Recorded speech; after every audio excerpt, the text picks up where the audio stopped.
Ontosoro. Hal ini juga ditegaskan Astuti, anak perempuan Pramudya yang turut hadir di konferensi pers di Yogyakarta. Selasa, Astuti mengatakan, ia dan cucu Pramudya enggan sering berkeliling di sekolah-sekolah dan kampus-kampus untuk memperkenalkan sastrawan itu. Orang-orang dalam bumi manusia adalah simbol. Bagaimana sikap Nyai Ontosoro, siapa itu Minke, untuk memperkenalkan Pram kembali. Kami sekeluarga pada saat itu pergi ke daerah-daerah, universitas, sekolah, namun ternyata kurang efektif. Hanya menarik ratusan orang saja.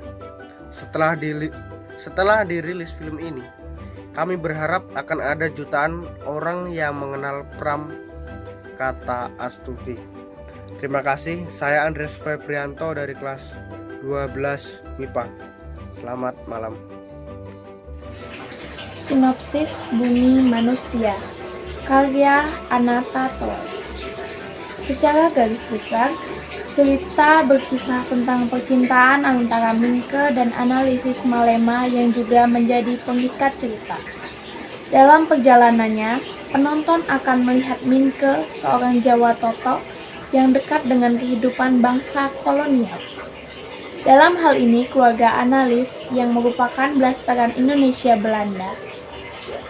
Malema ayah analis dari Belanda, sementara Nyai Ontosoro ibunya yang seorang Gudik asli Jawa. Minke bukanlah nama aslinya. Itulah sebuah hinaan yang diucapkan bangsa kolonial. Ada yang beranggapan Minke merupakan plesteran dari kata monkey atau monyet. Nama ama asli Minke adalah Tirto Adi Suharjo. Sebenarnya ayah Minke cukup terpandang. Dia baru saja menjadi bupati, namun tetap saja ayah Minke tidak suka kedatangan dengan Ontosoro. Kala itu derajat Gundik sama dengan hewan peliharaan, namun Minke berkepandangan lain. Kedekatannya dengan Nyai Ontosoro membuka pandangannya tentang dunia Eropa.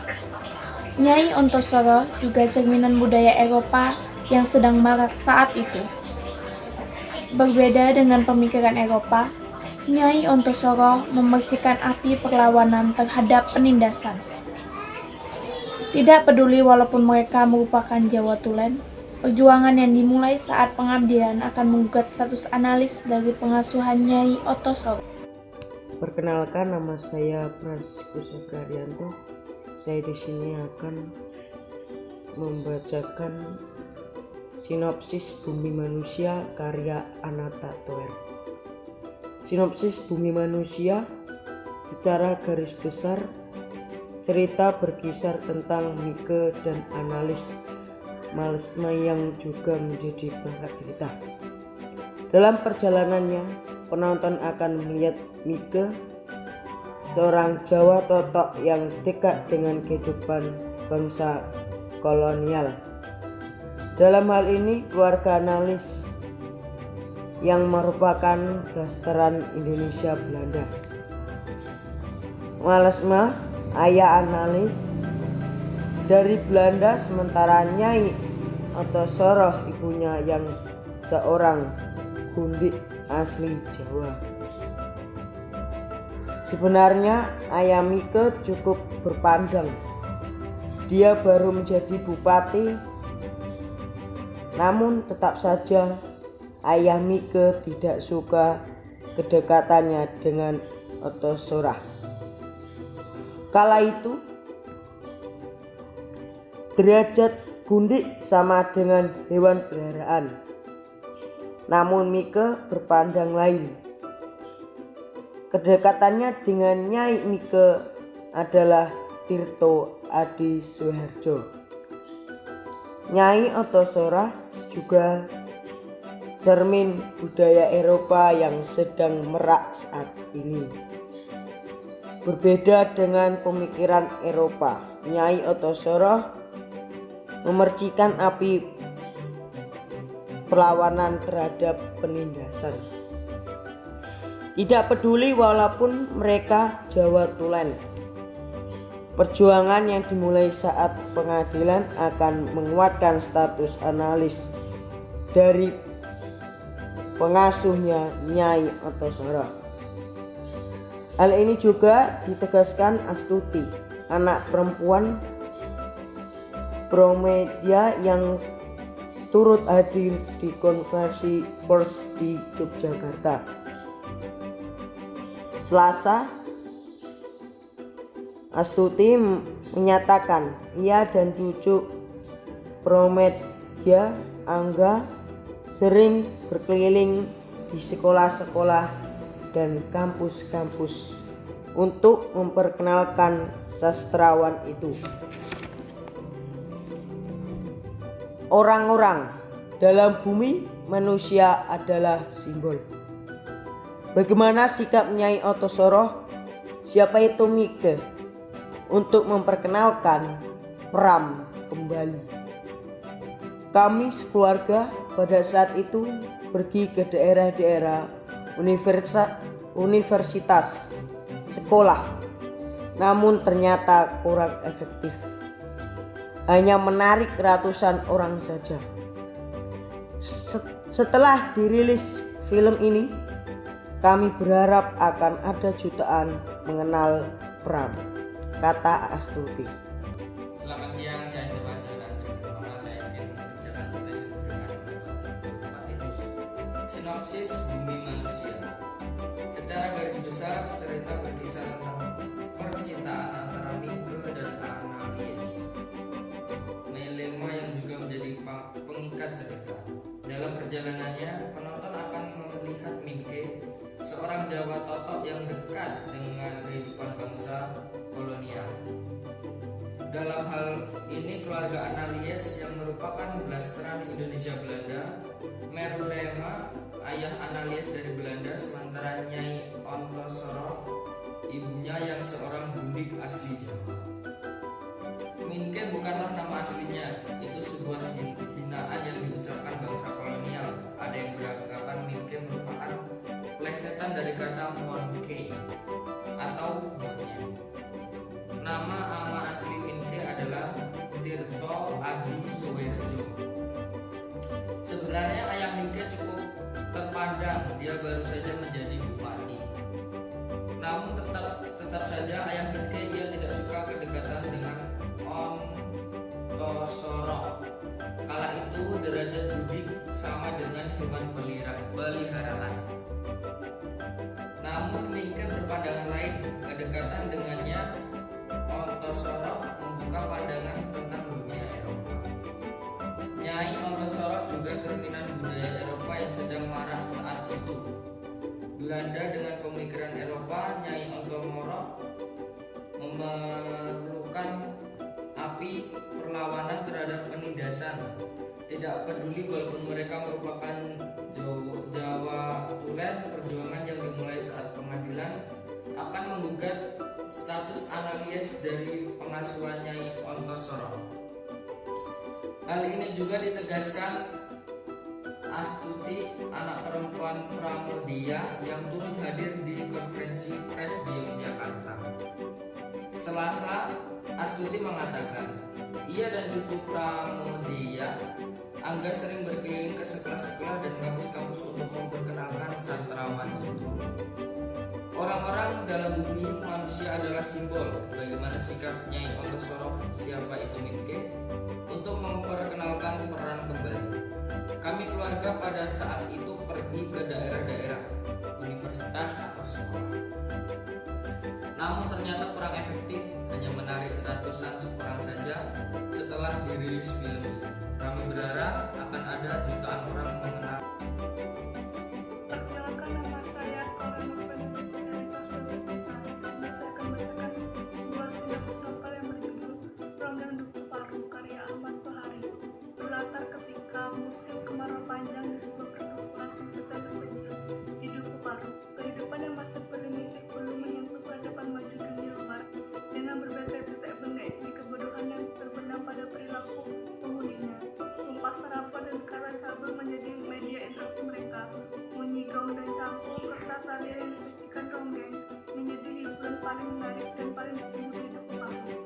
Kisah bermula ketika Srintil kedapatan oleh kakeknya Sakaria tengah berlenggak-lenggok di bawah pohon nangka yang merangas dan diiringi oleh bunyi yang dibuat rasus dan kedua orang temannya yang lain yang menirukan suara bung dan cangkung khas dan duku paru.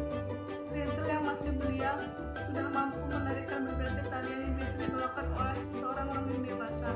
Dengan bakatnya itulah Srintil kemudian dibawa oleh Sakaria menemui suami istri Kertarija, seorang dukun ronggeng ternama di Duku Paru. Jadilah Srintil diasuh oleh Kertarija dan istrinya untuk dijadikan seorang ronggeng besar kebanggaan Duku Paru. Kabar munculnya seorang ronggeng baru yang telah 12 tahun lamanya serna terkenal oleh masyarakat.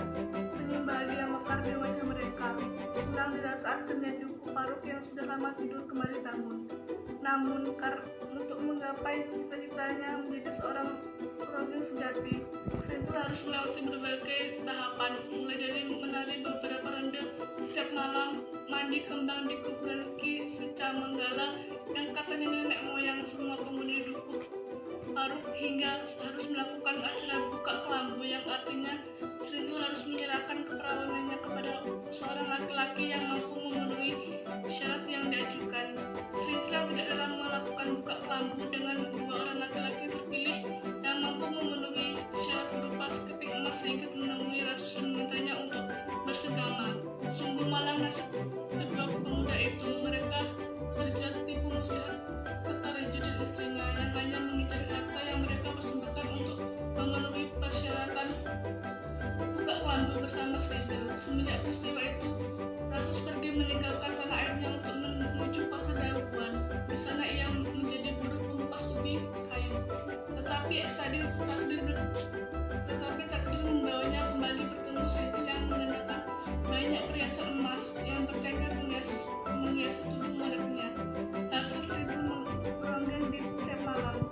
Hampir semua pertemuannya dengan Srintil selalu berakhir di sebuah perumahan warga, tempat mereka menyalurkan nafsu birahi. Hingga suatu hari Rasus bertemu dengan Sesan Selamat yang diutus untuk mengusir perampok yang berkeliaran di kampung mereka dan menjadi tobang yang melayani kebutuhan tentara-tentara di barat militer dekat pasar Dahuan. Dewi Fortuna berpihak padanya. Rasus pun diangkat menjadi seorang tentara tanpa pangkat karena Rasus berhasil membunuh 2 dari 5 perampok yang akan menjerah di kediaman Kertarija. Rasus kemudian bertekad untuk keluar dari Duku Paru untuk melupakan cintanya pada Srintil seutuhnya. Sekian dan terima kasih. Selamat pagi menjelang siang. Perkenalkan, nama saya Christian Widya Stuti dari kelas 12 MIPA. Saya di sini akan membacakan sebuah sinopsis yang berjudul Bumi Manusia karya Anata Toer. Secara garis besar, cerita berkisah tentang percintaan antara Minke dan Analia Sinayawa yang juga menjadi penikah cerita.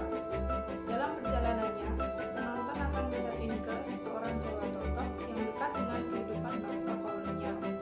Dalam ini, keluarga Analias yang merupakan blasteran Indonesia Belanda melamar ayah Analias dari Belanda, sementara Hyai Ontosoro ibunya yang seorang Bundi asli Jawa.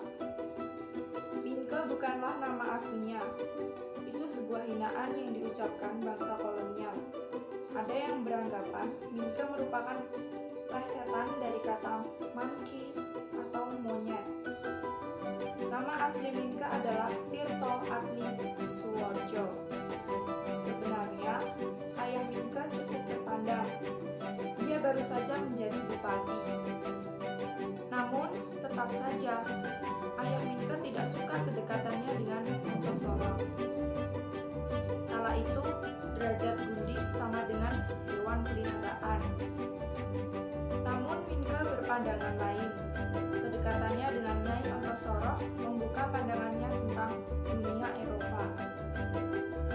Nyai Ontosoro juga cerminan budaya Eropa yang sedang marak saat itu. Berbeda dengan pemikiran Eropa, Nyai Ontosoro mengerjakan aktif perlawanan terhadap penindasan.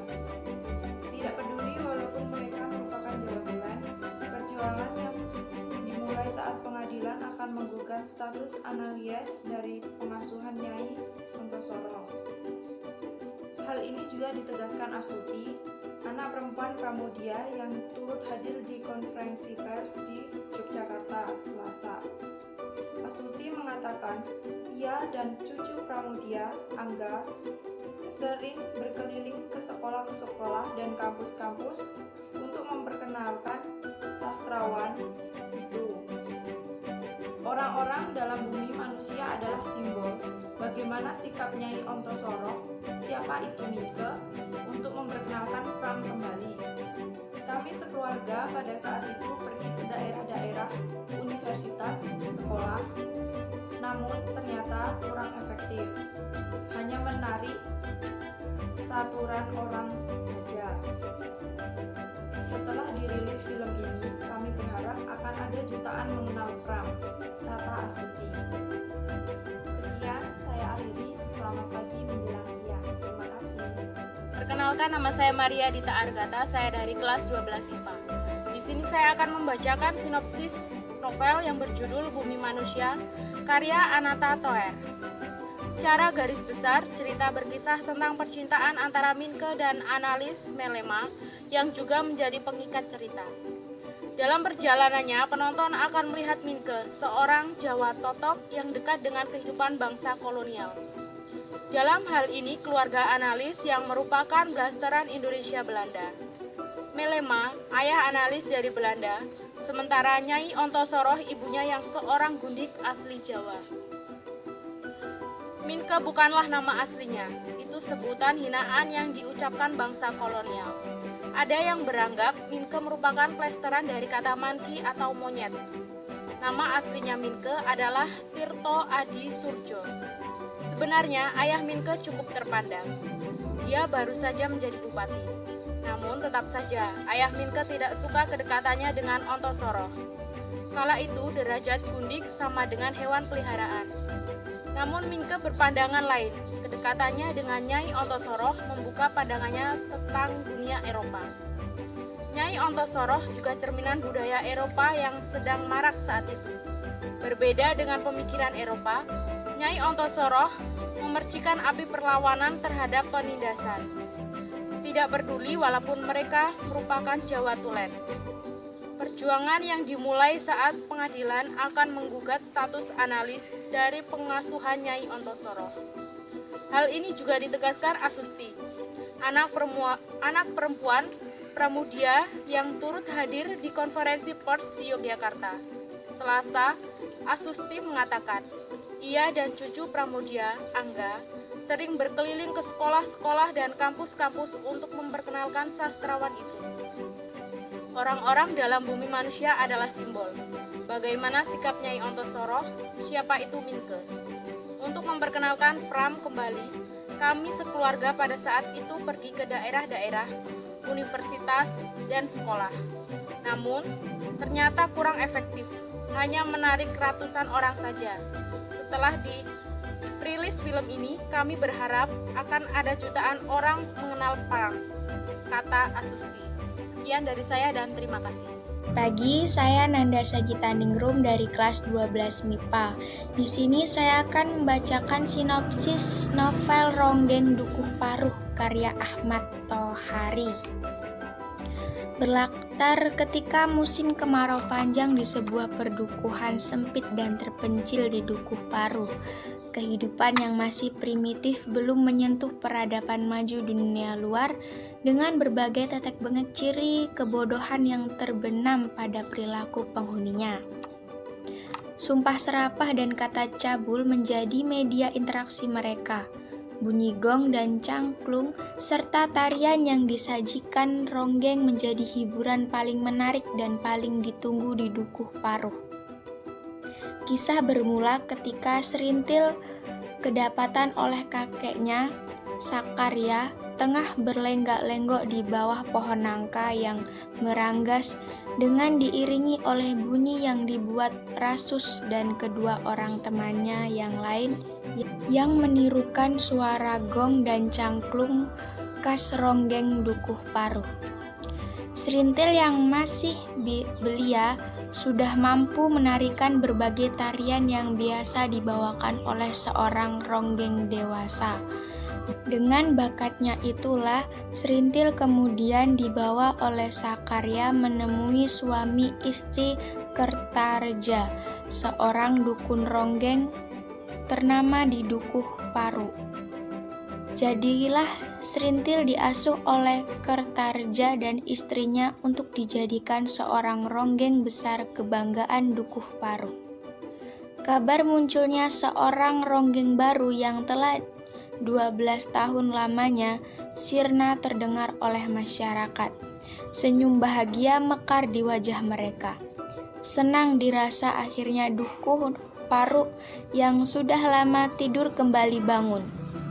Namun, untuk menggapai cita-citanya menjadi seorang ronggeng sejati, Srintil harus melewati berbagai tahapan, mulai dari menari beberapa ronde setiap malam, mandi kembang di kuburan Ki Secamenggala yang katanya nenek moyang semua penghuni Dukuh Paru, hingga harus melakukan acara buka kelambu yang artinya Srintil harus menyerahkan keperawanannya kepada seorang laki-laki yang mampu memenuhi syarat yang diajukan. Srintil yang tidak rela melakukan buka kelambu dengan 2 orang laki-laki terpilih yang mampu memenuhi syarat berupa sekeping emas ringgit menemui Rasus dan memintanya untuk bersenggama. Sungguh malang nasib kedua pemuda itu. Mereka terjerat tipu muslihat Kertareja dan istrinya yang hanya mengincar harta yang mereka persembahkan untuk memenuhi persyaratan buka kelambu bersama Srintil. Semenjak peristiwa itu, Rasus pergi meninggalkan tanah airnya menuju pasar Dabuan. Di sana ia menjadi buruh pengupas ubi kayu. Tetapi takdir membawanya kembali bertemu Srintil yang mengenakan banyak perhiasan emas yang bertengger menghias tubuh moleknya. Hasil Srintil meronggeng di setiap malam. Hampir semua pertemuannya dengan Srintil selalu berakhir di sebuah perumahan warga, tempat mereka menyalurkan nafsu birahi. Hingga suatu hari Rasus bertemu dengan Sersan Slamet yang diutus untuk mengurus perampok yang berkeliaran di kampung mereka dan menjadi tobang yang melayani kebutuhan tentara-tentara di balak militer dekat pasar Dabuan. Dewi Fortuna berpihak padanya. Rasus pun diangkat menjadi seorang tentara tanpa pangkat karena Rasul berhasil membunuh 2 dari 5 perampok yang akan menjarah di kediaman Kertareja. Rasus kemudian bertekad untuk keluar dari Dukuh Paru dan melupakan cintanya pada Srintil seutuhnya. Sinopsis novel Bumi Manusia, karya Anata Toer. Secara garis besar, cerita berkisah tentang pencintaan antara Minke dan analis Melema yang juga menjadi pengikut cerita. Dalam perjalanannya, penonton melihat Minke seorang Jawa tokoh yang dekat dengan kehidupan bangsa kolonial. Dalam hal ini, keluarga analis yang merupakan blasteran Indonesia Belanda. Melema ayah analis dari Belanda, sementara Nyai Ontosoroh ibunya yang seorang Gundi asli Jawa. Minke bukanlah nama aslinya. Itu sebutan hinaan yang diucapkan bangsa kolonial. Ada yang beranggapan Minke adalah plesetan dari kata munkai atau monyet, dan nama aslinya Minke adalah Tirto Adi Suerjo. Sebenarnya ayah Minke cukup terpandang. Dia baru saja menjadi bupati, Namun tetap saja ayah Minke tidak suka kedekatannya dengan Ontosoro. Kala itu derajat Gundik sama dengan hewan peliharaan. Namun Minke berpandangan lain. Kedekatannya dengan Nyai Ontosoro membuka pandangan tentang dunia Eropa. Nyai Ontosoro juga cerminan budaya Eropa yang sedang marak kala itu. Berbeda dengan pemikiran Eropa, Nyai Ontosoro mempercikkan api perlawanan terhadap pandangan dan penindasan. Tidak peduli bahwa mereka adalah Jawa Tulen, perjuangan yang dimulai saat pengadilan akan menggugat status analis dari pengasuhan Nyai Ontosoro. Hal ini juga ditegaskan Astuti, anak perempuan Pramodia yang turut hadir di konferensi pers di Yogyakarta. Selasa, Astuti mengatakan ia dan cucu Pramodia, Angga, sering berkeliling ke sekolah-sekolah dan kampus-kampus untuk memperkenalkan sastrawan itu. Orang-orang dalam bumi manusia adalah simbol bagaimana sikap Nyai Ontosoro. Siapa itu Minke? Untuk memperkenalkan Pram kembali, kami sekeluarga pada saat itu pergi ke daerah-daerah, universitas dan sekolah. Namun ternyata kurang efektif, hanya menarik ratusan orang saja. Setelah dirilis film ini, kami berharap akan ada jutaan orang mengenal Pram, kata Astuti. Perkenalkan, nama saya Novianti dari kelas 12 MIPA. Di sini saya akan membacakan sinopsis novel Ronggeng Dukuh Paruk karya Ahmad Tohari. Berlatar ketika musim kemarau panjang di sebuah perdukuhan sempit dan terpencil di Dukuh Paruk. Kehidupan yang masih primitif belum menyentuh peradaban maju dunia luar, dengan berbagai tetek bengek ciri kebodohan yang terbenam pada perilaku penghuninya. Sumpah serapah dan kata cabul menjadi media interaksi mereka. Bunyi gong dan cangklung serta tarian yang disajikan ronggeng menjadi hiburan yang paling menarik dan paling ditunggu di Dukuh Paruk. Kisah bermula ketika Serintil kedapatan oleh kakeknya Sakarya tengah berlenggak-lenggok di bawah pohon nangka yang meranggas dengan diiringi oleh bunyi yang dibuat rasus, dan kedua orang temannya menirukan suara gong dan cangklong khas ronggeng Dukuh Paruk. Serintil yang masih belia sudah mampu menarikan berbagai tarian yang biasa dibawakan oleh seorang ronggeng dewasa. Dengan bakatnya itulah, Serintil kemudian dibawa oleh Sakarya menemui suami istri Kertareja, seorang dukun ronggeng ternama di Dukuh Paruk. Jadilah Serintil diasuh oleh Kertareja dan istrinya untuk dijadikan seorang ronggeng baru yang telah 12 tahun lamanya sirna terdengar oleh masyarakat. Senyum bahagia mekar di bawah mereka, di wajah mereka. Senang dirasa akhirnya Dukuh Paruk yang sudah lama tidur kembali bangun. Namun untuk menggapai cita-citanya menjadi seorang ronggeng sejati, Serintil harus melewati berbagai tahapan. Mulai dari menari beberapa ronde setiap malam, mandi kembang di kubur Ki Menggala yang katanya nenek moyang semua penghuni Dukuh Paruk, sehingga harus melakukan acara buka kelambu, yang artinya Serintil harus menyerahkan keperawanannya kepada seorang laki-laki yang mampu memenuhi syarat yang diajukan.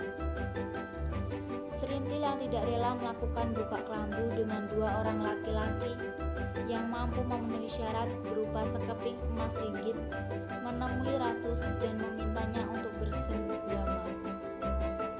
Sungguh malang nasib kedua pemuda itu.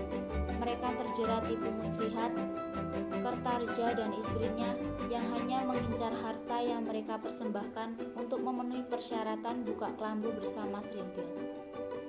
Semenjak peristiwa itu, Rasus pergi meninggalkan tanah airnya menuju pasar Dauan. Di sana ia menjadi buruh pengupas ubi kayu. Tetapi takdir membawanya kembali bertemu Serintil yang mengenakan banyak perhiasan emas yang bertengger menghias tubuh moleknya. Hasil Serintil meronggak setiap malam. Hampir semua pertemuannya dengan Serintil selalu berakhir di sebuah perumahan warga, tempat mereka menyalurkan nafsu birahi. Hingga suatu hari, Rasus bertemu dengan Sersan Slamet yang diutus untuk mengusir perampok yang berkeliaran di kampung mereka dan menjadi toban yang melayani kebutuhan tentara-tentara di barak militer. Dekat pasar Dauan, Dewi Fortuna berpihak padanya. Rasus pun diangkat menjadi seorang tentara tanpa pangkat, karena Rasus berhasil membunuh 2 dari 5 perampok yang akan menjarah di kediaman Kertareja. Rasus kemudian bertekad untuk keluar dari Duku Paruk dan melupakan cintanya pada Serintil seutuhnya.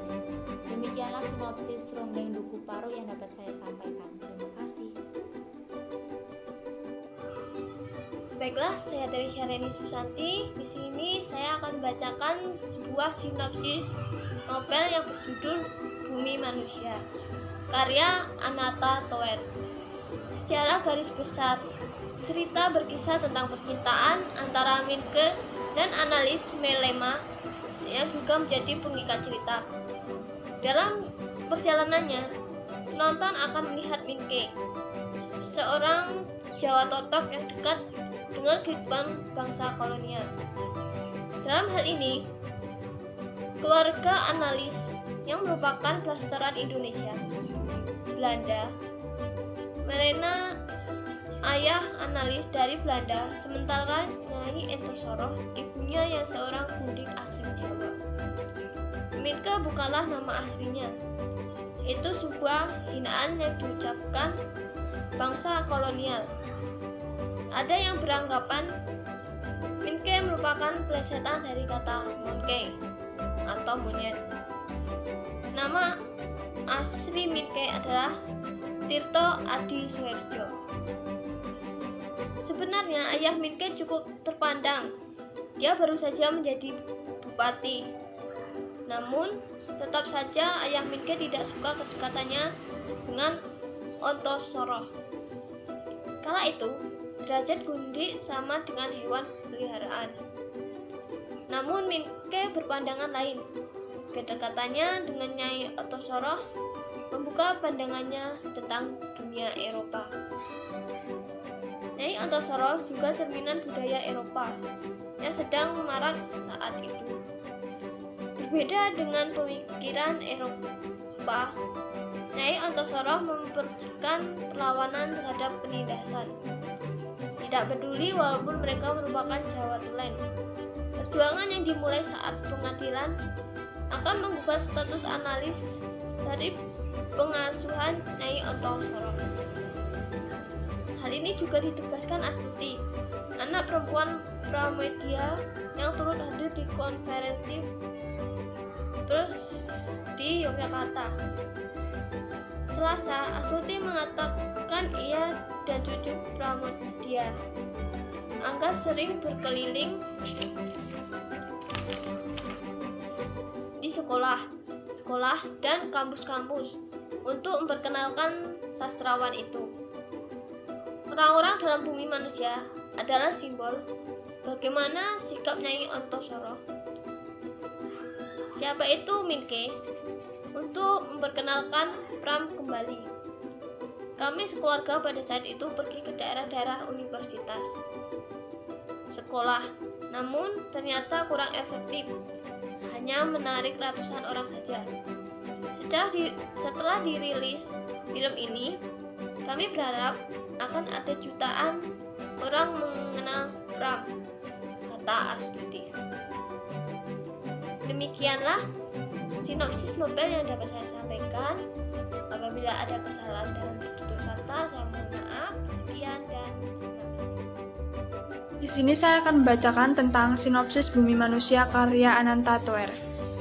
Secara garis besar, cerita berkisah tentang percintaan antara Min dan analis Melema yang juga menjadi pengikat cerita.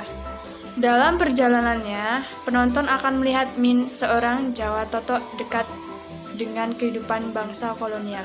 Dalam hal ini, keluarga analis yang merupakan blasteran Indonesia Belanda, Melema, ayah analis dari Belanda, sementara Nyai Ontosoroyo, ibunya yang seorang Budi asli Jawa. Min bukanlah nama aslinya, itu sebuah hinaan yang diucapkan bangsa kolonial. Ada yang beranggapan Min merupakan blasteran dari kata monkey atau monyet. Nama aslinya ialah Tirto Adi Suwerjo. Sebenarnya ayah Min cukup terpandang. Dia baru saja menjadi bupati. Namun, tetap saja ayah Min tidak suka kedekatannya dengan Ontosoroyo. Derajat Gudik sama dengan hewan peliharaan. Namun, Min beranggapan lain. Kedekatannya dengan Nyai Ontosoroyo membuka pandangan tentang dunia Eropa. Nyai Ontosoroyo juga cerminan budaya Eropa yang sedang marak saat itu. Berbeda dengan pemikiran Eropa, Ontosoroyo mericikan api perlawanan terhadap penindasan, tidak peduli walaupun mereka Jawa Tulen. Perjuangan yang dimulai saat pengadilan dan penggugat status analis dari perusahaan Nyai Ontosoroyo. Ini juga ditegaskan Astuti, anak perempuan Pramudia yang turut hadir di konferensi pers di Yogyakarta. Selasa, Astuti mengatakan ia dan cucu Pramudia, Angga, sering berkeliling ke sekolah-sekolah dan kampus-kampus untuk memperkenalkan sastrawan itu. Orang-orang dalam Bumi Manusia adalah simbol bagaimana sikap Nyai Ontosoroyo. Siapa itu Min? Untuk memperkenalkan Pram kembali, kami sekeluarga pada saat itu pergi ke daerah-daerah universitas, sekolah, namun ternyata kurang efektif, hanya menarik ratusan orang saja. Setelah dirilis film ini, kami berharap akan ada jutaan orang mengenal Pram, kata Astuti. Sekian, terima kasih. Tentang sinopsis Bumi Manusia karya Ananta Toer. Secara garis besar, cerita berkisah tentang percintaan antara Minke dan analis Melema yang juga menjadi pengikat cerita. Dalam perjalanannya, penonton akan melihat Minke, seorang Jawa, tokoh yang dekat dengan kehidupan bangsa kolonial. Dalam hal ini, keluarga analis yang merupakan blasteran Indonesia Belanda. Melema, ayah analis dari Belanda, sementara Nyai Ontosoro, ibunya yang seorang gundik asli Jawa. Minke bukanlah nama aslinya, itu sebuah hinaan yang diucapkan bangsa kolonial. Ada yang beranggapan Minke merupakan plesetan dari kata monkey atau monyet. Nama ama asli Minke adalah Tirto Adi Suwerjo. Sebenarnya ayah Minke cukup terpandang. Dia baru saja menjadi bupati. Namun, tetap saja ayah Minke tidak suka kedekatannya dengan Ontosoro. Kala itu, derajat gundik sama dengan hewan peliharaan. Namun, Minke berpandangan lain. Kedekatannya dengan Nyai Ontosoro membuka pandangannya tentang dunia Eropa.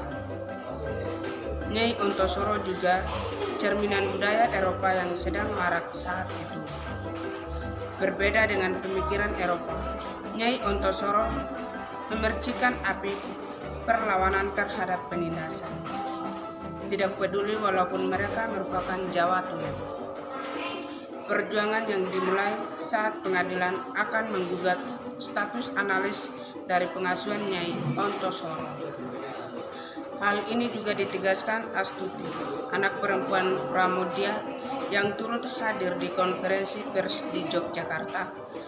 Selasa, Astuti mengatakan, ia dan cucu Pramudia, Angga, sering berkeliling ke sekolah-sekolah dan kampus-kampus untuk memperkenalkan sastrawan itu. Orang-orang dalam bumi manusia adalah simbol bagaimana sikap Nyai Ontosoro. Siapa itu Minke? Untuk memperkenankan Pram kembali, kami sekeluarga pada saat itu pergi ke daerah-daerah universitas sekolah. Namun ternyata kurang efektif, hanya menarik ratusan orang saja. Setelah diiris film ini, kami berharap akan ada jutaan orang mengenal Pram, kata Astuti. Di sebuah hutan yang luas, Pak Haji, Wak Kotok, Pak Balam dan yang muda-muda, antara mereka bertujuh Sultan, Talib, Nabi, serta Buyung.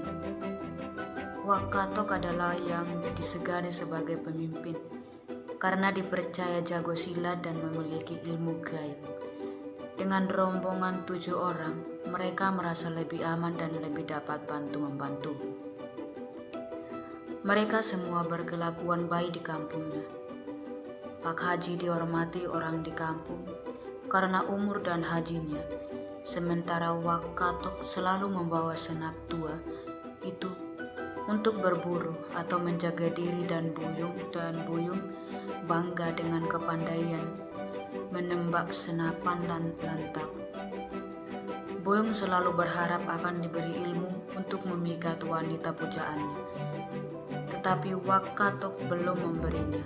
Padahal Buyung ini gadis pujaan segera menjadi miliknya, yaitu Zaitun. Mereka beruntung karena tidak berapa jauh dari hutan damar ada sebuah pondok kepunyaan Wak Hitam. Disinilah mereka selalu bermalam. Wak Hitam lebih memilih tinggal di hutan bersama istrinya, yaitu Siti Rubiah. Orangnya masih muda dan cantik. Wak Katok mengakui Wak Hitam sebagai gurunya, sementara Sultan, Talib, Senip dan Buyung takut padanya, tetapi mereka suka pada Siti Rubiah. Jika Buyung tidak tergila-gila pada Zaitun, maka dia akan mudah jatuh cinta padanya.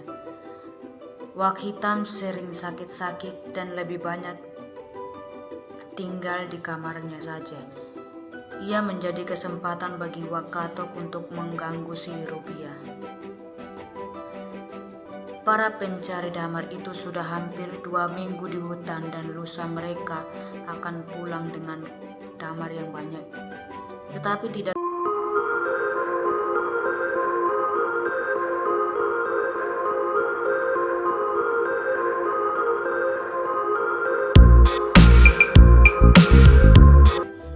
Buyung melihat Siti Rubiah di sungai dan Buyung menghampirinya. Berawal dan bertemu di Buyung, mulai merasa ada yang berbeda di antara dia dan Siti Rubiah.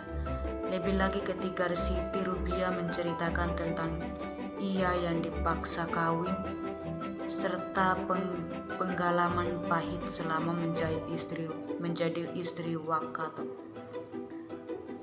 Hari itu semua bangun subuh karena akan segera pulang ke kampung. Buyung merasa agak berat dalam hatinya. Dia teringat dan kasihan kepada Siti Rubiah. Mereka berpamitan pulang. Setelah hampir setengah jam perjalanan, Buyung memutuskan untuk kembali lagi ke ladang Wak Hitam untuk melihat jebak kencilnya. Buyung berhasil mendapatkan anak kecil. Kemudian ia pergi ke sungai untuk memberi minum kancil tersebut. Tidak sangka ternyata Buyung bertemu dengan Siti Rubiah. Mereka mengobrol asik dan kembali Siti Rubiah menceritakan aksi biadab Wak Hitam kepadanya. Buyung yang tidak tega memeluk Siti Rubiah, tapi mereka terbawa nafsu yang mengakibatkan hubungan terlarang.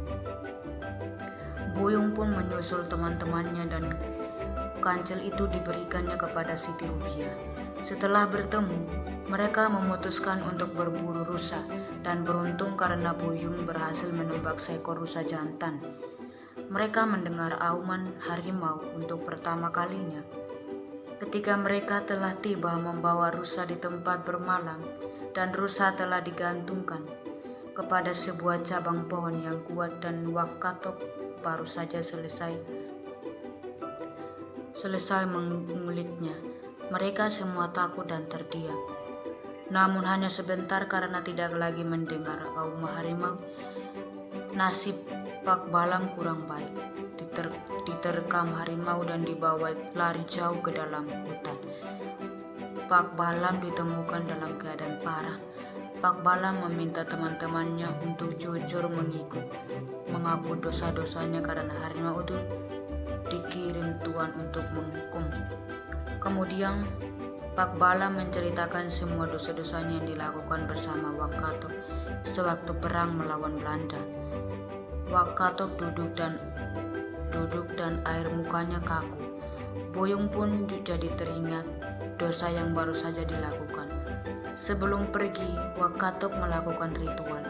Hasilnya harimau itu adalah harimau biasa, bukan siluman. Wak Katok juga membuatkan masing-masing jimat untuk mengamankan diri dari gangguan hewan buas. Demikian sinopsis singkat dari saya. Bila ada kata-kata yang kurang berkenan di hati Bapak Ibu Guru, saya mohon maaf. Saya akhiri, selamat malam. Terima kasih.